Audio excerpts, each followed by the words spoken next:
Hello. வாழ்க்கையை வெறுத்துட்டீங்களா? வாழவே பிடிக்கலன்னா சொன்னீங்க. தனிமையை தேடி தவறான முடிவெடுக்க துணிச்சிட்டீங்கல்ல? Dear friends, before proceeding with your plans, please இதை கேளுங்களேன். அந்த ஒரு நாள் இரவு இவ்வளவு துயரங்களை வச்சிருந்தது.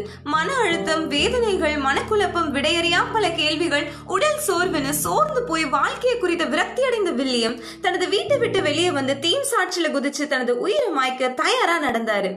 அந்த இரவு பொழுதுல திடீர்னு அதிகமான மூடுபனி சூழ்ந்ததால வில்லியமால தீம் சாட்சியை கண்டுபிடிக்க முடியல. வழி தவறி அங்கேயோ இங்கேயோ சுத்திட்டு இருந்தாரு. ரொம்ப நேர தேடுதலுக்கு அப்புறம் ஒரு ஒளி தெரிஞ்சது. அதை தொடர்ந்து நடந்தாரு வில்லியம். அந்த ஒளி அவரை தனது வீட்டிற்கே அழைத்து சென்றது. அந்த லைட் வில்லியம் வீட்டுல எரிஞ்ச லைட்டு தான். அப்புறம் தான் வில்லியம் கடவுள் தனது வீட்டிற்கு பத்திரமா அழைத்து வந்ததை உணர்ந்தாரு. நான் எடுத்த முடிவு எவ்வளவு தவறானதுன்னு சொல்லி அப்பதான் அவர் ரியலைஸ் பண்ணாரு.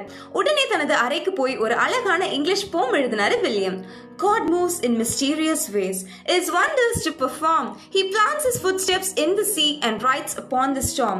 பின்னாட்கள்ல ஃபேமஸான இங்கிலீஷ் போயட் ஆனாரு வில்லியம். அந்த வில்லியம் வேற யாரும் இல்லைங்க, the famous poet William Cooper தான் அவரு. சங்கீதம் 138 அதிகாரம் 7 வசனத்துல, நான் துன்பத்தின் நடுவில் நடந்தாலும் நீர் என்னை உயிர்ப்பிப்பீர் அப்படின்னு தாவீது சொல்றாரு. ஹலோ, உங்களை வாழ வைக்கும் தெய்வம், உங்களை உயிர்ப்பிக்கிற தெய்வம் உங்க பக்கத்துல இருக்கும்போது நீங்க ஏன் சாகணும்? உங்க தாயின் கற்பத்துல நீங்க இருந்த போதே உங்களை காப்பாத்தி இந்த உலகத்திற்கு அழகா கொண்டு வந்த தேவன் உங்க வாழ்க்கையை குறித்த அக்கறையற்றிருப்பாரா என்ன? உங்க வாழ்க்கையை குறித்த வளமான காரியங்களை எவ்வளவு நேர்த்தியா திட்டமிட்டு வச்சிருக்காருன்னு உங்களுக்கு தெரியுமா? உங்க வாழ்க்கையை முடிச்சுக்க நீங்க யாரு? உங்களை வாழ வைக்கிற நல்ல தெய்வம் நம்ம ஆண்டவராகிய இயேசு கிறிஸ்து உங்க பக்கத்துல இருக்கும்போது நீங்க ஏங்க கலங்குறீங்க? அன்று காற்றையும் கடலையும் அதட்டி அமைதியாக்கின ஆண்டவருக்கு முன்னாடி உங்க பிரச்சனை ரொம்ப ரொம்ப ரொம்ப சின்னதுங்க.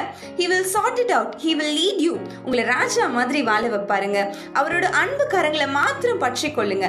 என்ன வந்தாலும் யார் கைவிட்டாலும் அவர் உங்களை கைவிடவே மாட்டாருங்க. He will always be on your side. God bless you.